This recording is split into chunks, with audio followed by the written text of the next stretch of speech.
Welcome to the Gatekeepers Training DVD for Crescent Ski Council. This 15-minute DVD will introduce you to the responsibilities and duties of gatekeeping during a Crescent Ski Council race. All racers are expected to know how to gatekeep. Gatekeeping duties will be scheduled throughout the season as determined by flight position during any single race. Gatekeepers are an important part of the race program. They are responsible for the safety and maintenance of the race course, for helping skiers who have fallen or who have lost equipment during a run, for keeping non-racers out of the race course, and other important duties. This DVD will help you learn or review your responsibilities as a gatekeeper. How do I know if I am a gatekeeper? Your race director receives information prior to the race that will tell him or her who on the race team may be scheduled for gatekeeping. When you pick up your racing bib for the race weekend, gatekeepers have a bright tag on the front of the bib indicating the day they are scheduled to gatekeep, either Saturday or Sunday. Who teaches me how to gatekeep? If you are a new racer, your race director is responsible for teaching you the gatekeeping rules and procedures. You can review the gatekeeping procedures in the Crescent Ski Council rulebook located on the Crescent website. How do I find out what gatekeeping position I am assigned to on the course? A pre-race meeting is held for all racers 15 minutes before the start of each day's race. All racers are required to attend this pre-race meeting. A roll call of gatekeepers will be taken at this time. The division race director and chief of course will make announcements concerning how the course is set and specific course conditions.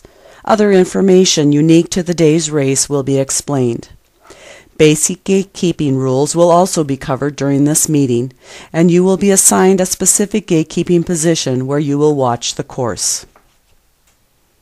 When will I need to be at my gatekeeping position? Flights in each division go in random, pre-selected order. You will know by your bib number what order you will race in. The first two flights and the last two flights of each division are usually assigned gatekeeping duties. Gatekeepers in the first or second flight to race that weekend will take their first timed run before they will proceed to their gatekeeping position. They will stay in that position throughout the entire first run, including Flight 21 and 22, and remain in position for the start of the second run until they are relieved by their replacement gatekeepers. Then they will return to the top of the course to make their second timed run. Gatekeepers who are in the later flights will proceed to their assigned gatekeeping positions before the start of the race. When they are relieved by their replacements who have made a first-timed run, the first shift gatekeepers will proceed to the top of course to make their first-timed run, and will return to the top of course to go on to make their second-timed run.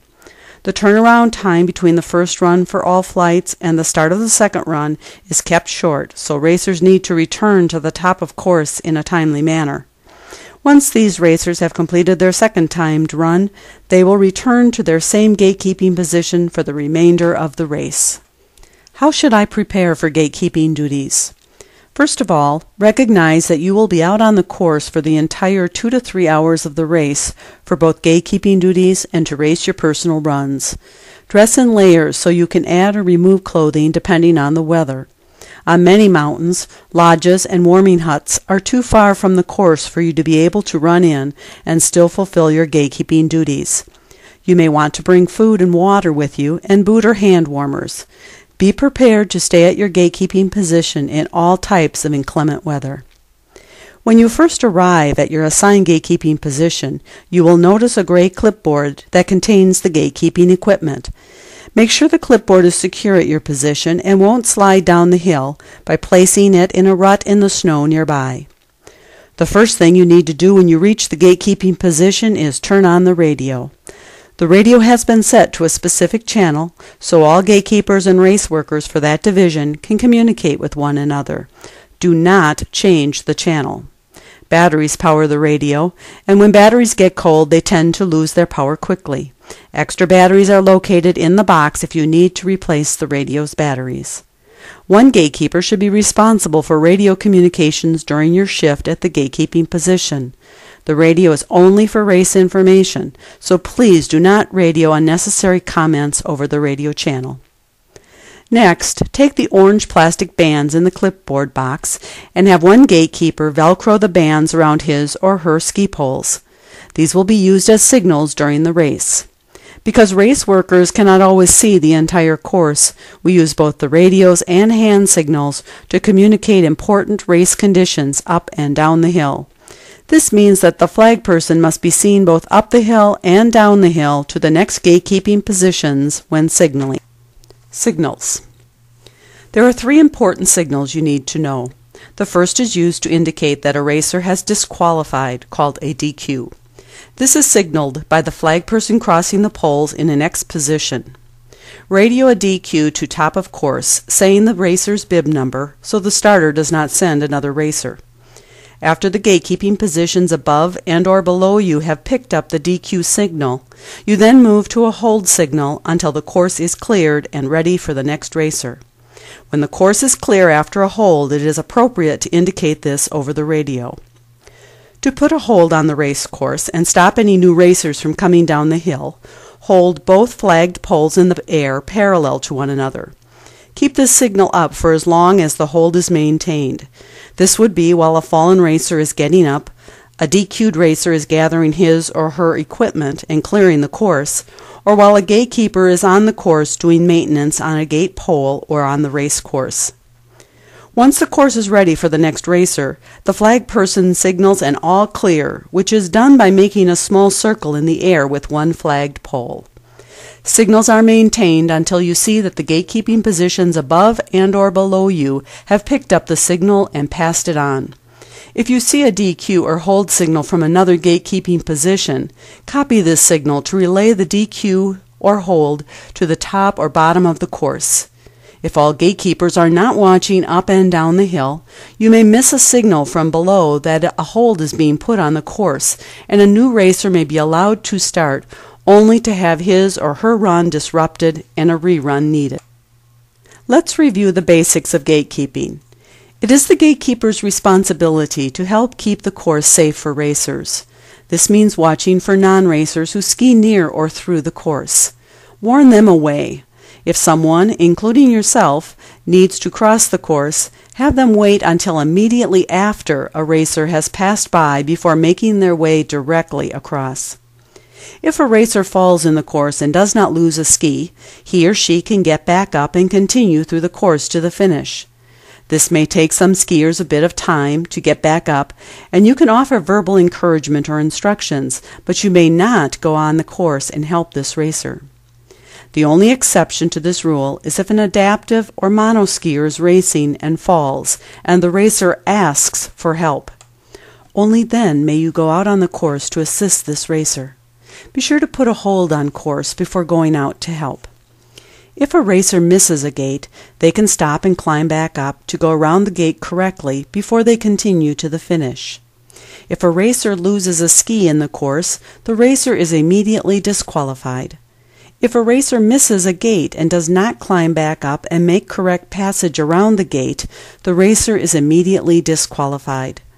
Mark the DQ on the roster you have in your clipboard and brief details of the cause for verification after the race.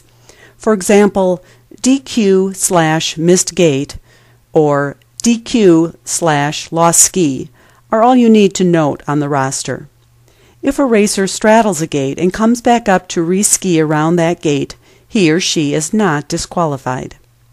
The laminated card in the gatekeeping box gives more details about DQs and diagrams of the correct passage around gates to help you further. What happens if my replacement gatekeeper doesn't arrive in time for me to make my run? Never leave the gatekeeping position unstaffed. If there is more than one gatekeeper at a position, the other gatekeepers may leave to make their run while one person waits for the relief gatekeeper. If you are not being relieved by the next group of gatekeepers, radio your situation to the race workers at the top of course. If you miss your run, you will be allowed to run at the end of the current flight. If you make your run before your shift at gatekeeping, be sure to make your way to the gatekeeping position as quickly as possible, as the earlier gatekeepers need to get to the top of course to make their run. Gatekeepers need to sign in at their assigned position for each run they gatekeep through.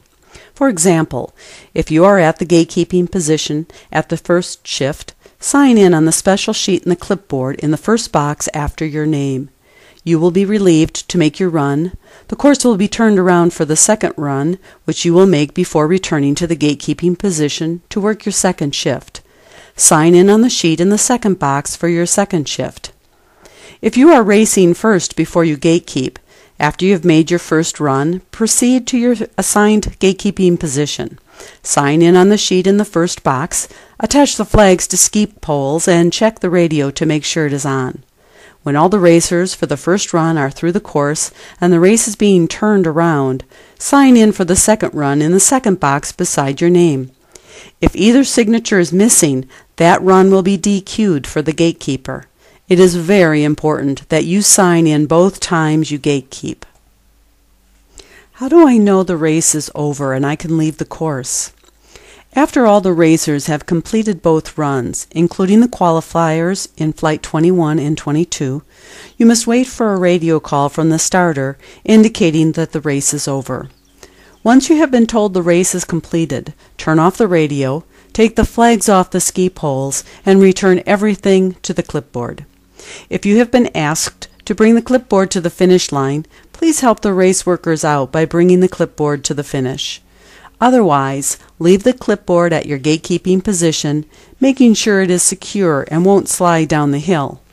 Also, clean up any paper or water and soda bottles that may have collected on or beside the course and bring it off the hill. At the end of the day's race, gatekeepers should check by radio with course officials to see if their attendance is required at a protest meeting. If a protest has been lodged, you will be told the time and location of the protest meeting. When there are one or more child racers in the flight, they will be assigned to positions with adults. Do not leave a child at a gatekeeping position alone. They do not always have the experience to cover all the duties of gatekeeping that an adult may have. Other important points. As a gatekeeper, it is your job to make sure the physical course is maintained. If a racer knocks down a gate, put a hold on the course and radio that a gate is down and you will fix it. Walk out on the course and screw the gate back into the ground. If the gate is broken and will need to be replaced, radio the status to the race workers at the top of course. Tell them which position you are at and what color gate is broken. Hold the course until the gate is replaced. If a racer falls and isn't getting up on their own, one gatekeeper should immediately go out to the fallen racer. Do not move the racer. If the racer is unconscious or in pain, radio to the top of course and request ski patrol. Do not move the racer or help them stand if they are hurt. Ask the racer to lay still and wait for help. If the racer has a neck or back injury or broken bones, you can cause further damage by trying to move the racer. If snow is piling up at a gate or deep ruts are forming, notify the chief of course and request course maintenance. Designated skiers may slip the course between flights to maintain the course. If a racer's run is interfered with in any way, the racer can stop his or her run and request a rerun. The racer must stop before crossing the finish line and request a rerun from the closest gatekeepers.